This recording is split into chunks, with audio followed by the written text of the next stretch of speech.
വിഷുവാണ്. കണിയൊരുക്കണം, ആഘോഷം പൊടി പിടിക്കണം. ഒരു കുടുംബം ഈ പുഴയ്ക്കപ്പുറം മുരുകേശനെ കാത്തിരിപ്പുണ്ട്.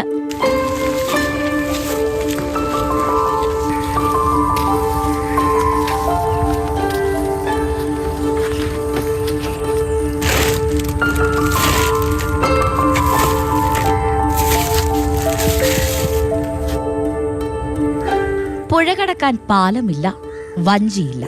പിന്നെ പുഴ നീന്തി കടക്കുകയാണ് ഏകമാർഗം.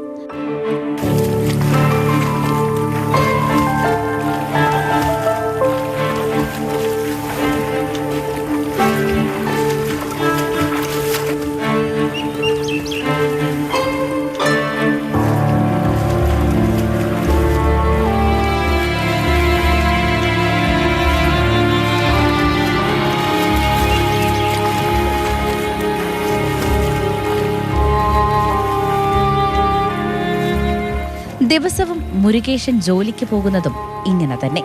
മലിനവെള്ളം മൂലമുണ്ടാകുന്ന ശാരീരിക അസ്വസ്ഥതകളും അനുഭവിക്കണം.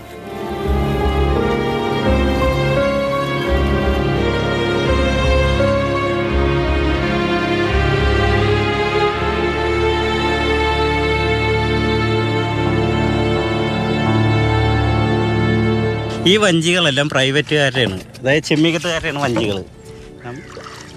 അപ്പോൾ ഈ വഞ്ചികളൊക്കെ കൊണ്ടുവന്നിടുമ്പോൾ നമ്മൾ നനയാതിരിക്കണമെന്നുണ്ടെങ്കിൽ ഏതെങ്കിലും വഞ്ചി എടുത്തിട്ട് ഇപ്പുറത്തോട്ട് വന്നിട്ട് അപ്പം തന്നെ യാത്ര വീട്ടിൽ പോയിട്ട് ഡ്രസ്സ് ചേഞ്ച് ചെയ്ത് അപ്പം തന്നെ പോരും, ഇവരെത്തണതിന് മുമ്പ്.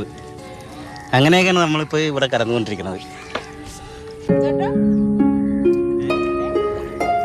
മുരുകേശൻ മാത്രമല്ല, തൃപ്പൂണിത്തുറ നഗരസഭയിലെ 34-ാം വാർഡ് നിവാസികളുടെ മൂനിപ്പള്ളിക്കടവിൽ നിന്നും കല്ലുവച്ചക്കാടിലേക്കുള്ള യാത്ര അതികഠിനം. അടിസ്ഥാന സൗകര്യമില്ലാതെ ഇവർ ബുദ്ധിമുട്ടുകയാണ്.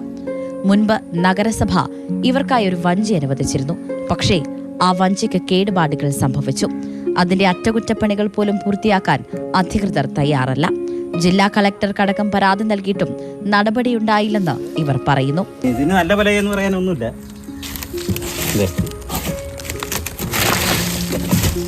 ഇപ്പം ഞങ്ങൾക്ക് ആരെങ്കിലും സ്പോൺസറിങ് ആരെങ്കിലും ഉണ്ടെങ്കിൽ ഒരു വഞ്ചി കിട്ടിയാൽ ഏറ്റവും നല്ലത്. തിരിഞ്ഞു നോക്കണത് ഒരു ഇലക്ഷൻ വരുമ്പോഴാണ്.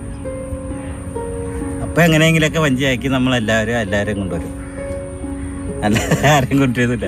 ഈ കരയിൽ ഇങ്ങനെ ഒരു സംഭവം ഉണ്ടെന്ന് തൃപ്പൂണിത്തുറ മുനിസിപ്പാലിറ്റിയിൽ ഈ ഏരിയയിൽ താമസിക്കണം ഇങ്ങനെ ഒരു ദ്വീപ് ഉണ്ടെന്ന് ആർക്കെങ്കിലും പറയാൻ പറ്റും?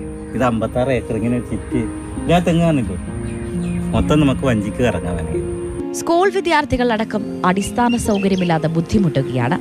അക്കരെ കടക്കണമെങ്കിൽ വഞ്ചിയുള്ള ആളുകളെ ആശ്രയിക്കണം. മുമ്പ് ഇതുപോലെ തന്നെ അപ്പുറേ അച്ഛനും മോനും ഇങ്ങോട്ട് വന്നപ്പോൾ ആരുടെ ഒരു വഞ്ചിയുടെ കിടപ്പുണ്ടായിരുന്നു. ആ വഞ്ചി എടുക്കാൻ പോയപ്പോഴത്തേക്ക് അയാൾ സമ്മതിച്ചില്ല എന്ന് തോന്നുന്നു. അങ്ങനെ അപ്പോൾ അവരെന്നാ നീന്തി ഇപ്പുറത്തേക്ക് കിടന്നത്. ഈ പകുതി കഴിച്ച് മുങ്ങി മരിച്ചു. ഒരു മണി എന്ന് പറഞ്ഞ ആളാണ്. ഈ അപകടയാത്ര തുടങ്ങിയിട്ട് വർഷങ്ങൾ പിന്നിടുന്നു. പലകുറി പരാതി പറഞ്ഞു, പക്ഷേ ഫലമേതുമുണ്ടായില്ല. ഒരസുഖം വന്നാൽ പോലും എന്ത് ചെയ്യണമെന്നറിയാതെ നിൽക്കുകയാണ് ഈ നാട്ടുകാർ. അധികാരികൾ ഇനിയും കണ്ടില്ലെന്ന് നടിക്കരുത്. അടിസ്ഥാന സൗകര്യങ്ങൾ വേണം. അത് ഇവരുടെ അവകാശമാണ്. അപകടങ്ങൾ സംഭവിച്ചതിനു ശേഷം കണ്ണു തുറന്നിട്ട് കാര്യമില്ലല്ലോ. ക്യാമറമാൻ നിഖിൽ ജോസഫിനൊപ്പം സ്നേഹ മോൾ നൈനാൻ, മാതൃഭൂമി ന്യൂസ്, കൊച്ചി.